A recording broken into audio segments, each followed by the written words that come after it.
بسم اللہ الرحمن الرحیم۔ حدیث نبوی صلی اللہ علیہ وآلہ وسلم ہے کہ جمعہ کے دن ان چیزوں پر عمل کرنے والے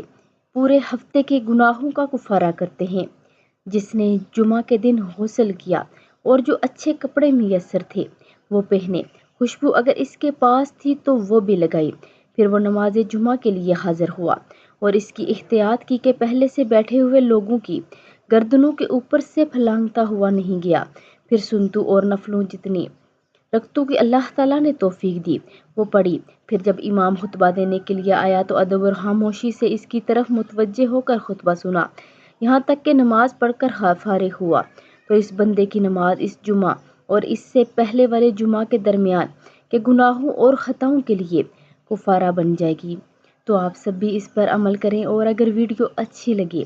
تو لائک، شیئر اور سبسکرائب کر دیں۔ جزاک اللہ خیر۔